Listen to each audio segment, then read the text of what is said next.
Chapter 8. Escape. Of the four elves running the short distance from the tree line towards the hole in the bars of the cage, the nearest was armed with a spear, and what looked like a short sword hanging off his belt. The next nearest was armed only with a sword, which he was waving menacingly at those in the cage. Just behind the elf with a sword were two more elves, and these two were carrying bows, as well as having short swords tucked into their belts. Fortunately, neither of the two carrying bows seemed to be preparing to use them. Race could guess why. The slaves were worth a lot less to the slavers if they were dead. And at the moment, only Gagara was currently standing on the wrong side of the bars. At the rate he was running, it would take the fastest of the elves, the one with the spear, less than 10 seconds to close the distance between the tree line of the forest to the cage. As he ran, the elf with the spear was trying to make all sorts of gestures towards the prisoners. He seemed to be waving with his free hand, trying to warn the prisoners to stay in the cage. He was also yelling at the top of his voice as he did so, screaming at Gagara to get back into the cage. Fortunately for the prisoners, the shouts of the elven guard didn't seem to be eliciting much of a response from the rest of the camp. Race wasted no time. He climbed through the hole quickly and unsheathed his claws, ready to meet the first of the elves head on. Once he was through the hole, he stepped to the side to make room for other prisoners to escape. Almost immediately he could hear movement at the gap behind him. He didn't bother to look round to see who was following him. He wanted to keep his eyes on the approaching elves. As more and more prisoners began to gather outside the bars, the two elves with bows stopped running. Race watched as they squatted down into firing positions and began to prepare their bows for firing. It was no longer just one or two slaves that were outside the cage, and the two bow elves weren't going to run the risk of getting any closer. Race, for one, wasn't about to just stand there allowing the elves to shoot holes in him. Though he couldn't run all that fast, he could run. He began to charge towards the elf with the spear, trying his best to keep his quarry between himself and at least one of the two bow elves. The elf in question seemed to realise what was happening. He stopped where he was, pointing his spear threateningly towards the danger that was Race. He held his spear so that the point was angled slightly up, his backmost leg braced for impact. Just behind the elf with the spear came the one with the sword. He was waving the blade around like a lunatic, and only just missed cutting off his friend's head as he ran alongside his companion. Then he ran past him, evidently wanting the glory of killing or recapturing Race all to himself. Then the two bow elves fired. Race couldn't resist the urge to glance round quickly to see where the arrows went. His girlfriend was still back there, and she was potentially in the line of fire. The two arrows missed her. In fact, they missed everyone that had so far gathered outside the bars of the cage. Instead, the arrows went on, entering the cage and hitting a couple of the slaves that hadn't yet had a chance to climb through the hole. Race couldn't keep watching to see where the arrows did hit. He was dangerously close to his quarry, and when he turned his attention back to where he was going, the elf with the sword was virtually on top of him. The elf lashed out. He seemed to be using his weapon more like a club than a sword. It was as if he had no idea how really to use such a weapon. Race remembered that he too had fought like that at one time. It had been a long time ago though, and his sister had shown him how his strength simply couldn't compensate for skill. Race struck the elf's opening blow easily. He turned a little and reached for the elf's sword hand with his left, using his superior strength to disarm his opponent and grab the sword for himself. Race took a single step back, facing his opponent. He passed the sword quickly from his left hand to his right hand, and then struck his opponent down, all in one swift flowing move. The elf that had come at Race with the sword fell to the ground without so much as a whimper, and Race was able to turn his attention fully to the one holding the spear. The elf with the spear swallowed deeply. He took a step back as he prepared to fight. Then the elf seemed to think better of the situation. He dropped his weapon, and he cried out, "Don't hurt me!" Then he turned and began to run, heading back towards the tree line from whence he had come. Race followed quickly. He ran as fast as he could and tried to keep pace with the elf, but his harpy legs just weren't up to it. Within about 2 seconds it became clear to Race that he wasn't going to be able to catch the elf. Already the distance between the two of them seemed close to insurmountable.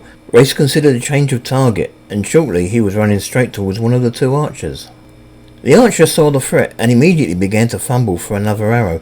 It was a race to see if the archer could load and fire his bow before Race got close enough to cut him in two. Elsewhere on the field, other things were happening.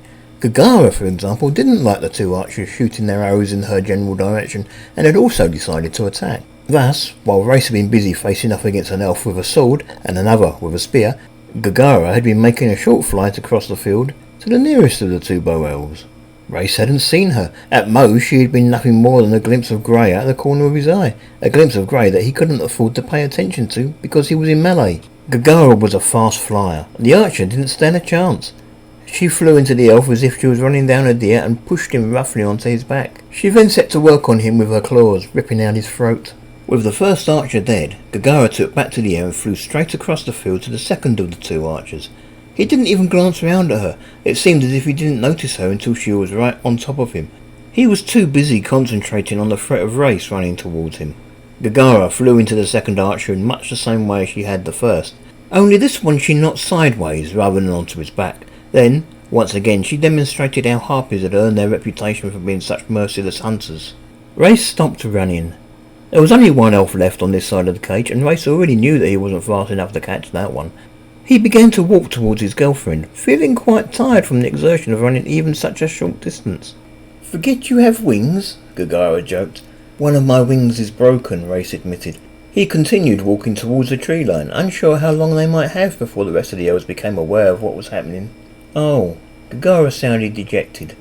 "Give me a few hours. Once it stops throbbing with pain, I can fix it." "Good," Gagara replied doubtfully. "I fixed Nida's wing," Race pointed out. "That's true," Gagara agreed. She began to walk with him. Now that the elves between the cage and the tree line had been dealt with, a mass exodus seemed to have been triggered. Those slaves that had already gotten through the hole in the cage began to run for the perceived freedom that the tree line offered. It wasn't long before Race and Gagara were being passed by some of these escaping slaves. A mass exodus like this wasn't likely to go unnoticed, nor did it. Arrows began to hit in among the escaping slaves. The elven archers that had been posted on the few remaining rooftops of the village had finally noticed what was going on over by the cage, and they brought their bows to bear on the slaves. They fired indiscriminately, hitting almost as many of the slaves who were still behind bars as they did among those who were fleeing for the trees. It made sense for the elves to have placed their best archers on the rooftops. Or maybe there were so many prisoners trying to escape that the archers simply could not miss. Whatever the reason, 5 of the escaping prisoners fell with every volley they fired. Other slavers were also on the move. Some were running towards the cage, heedless of the danger posed by their bow-wielding friends. Race didn't stay long enough to see what they were doing, but assumed it was their intent to try and stem the tide of the escape by reaching the hole in the cage and preventing anyone else from getting out that way before they had the opportunity to mend it. As it was, Race no longer felt he had the time to walk. Although already tired from his earlier run, he had to urge his legs into action again and try to sprint for the tree line. As he ran, he expected to be struck down at any moment. He was just one of 2 harpies fleeing across the field, and he was certain that that made him a target. Rather than also run, Gagara was back in the air and was soon flying over the heads of the others from the cage. Race reached the edge of the forest and ducked behind the large trunk of one of the trees that was sitting on the tree line. He wasn't the last of the slaves to get into the relative safety of the trees, but he was close to it. Nearly every other escaping slave had managed to outpace him. Ray stayed where he was even as the last of the slaves had ducked into the greenwood. The arrows still kept coming. Ray saw a goblin, maybe the last slave to reach the trees, suddenly struck down right before him. There were 3 further volleys of arrows, and then no more. Race peered cautiously round the trunk of the tree to see what was happening back in the village. What he saw there was carnage. The area between the cage and the tree line was scattered with the dead and dying. At the slow rate of 1 at a time, only a very small fraction had actually managed to get through the bars before the elves had become alerted. Even then, others had continued to try and get through the gap, only stopping once the elves actually arrived.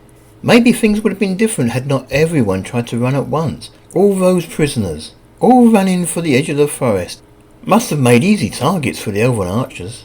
It really shouldn't have been a surprise to see that so many of those trying to escape had been shot down. Had Walag and Tishkara gone over to the archers on the rooftops, as Race had asked them, then things could have been quite different. Perhaps then the slaves would have been able to put up a proper fight.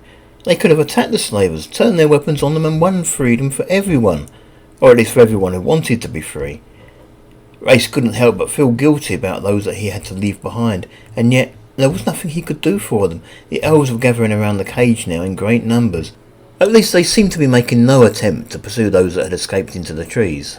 "Handsome," Gagara said, shaking Race from his thoughts. She was perched on the branch of a tree somewhere behind and above him. "It feels so good to be out. We shouldn't hang around waiting to be imprisoned again. We need to go. Race nodded. Already most of those who had escaped with Race and Gagara had dispersed into the woods. Other than Gagara, whose location he could only guess at from the sound of her voice, the only others that Race could see were also the Great Minotaur and 2 humans. Race would have to admit he hadn't been sure when he made the hole if it would prove big enough for a Minotaur to get through, but it must have been quite an effort. Any creature bigger than a Minotaur wouldn't have been going anywhere. As for the 2 humans, of all the humans in the cage, only a very few had been willing to risk leaving the cage amidst all the creatures of the Hope.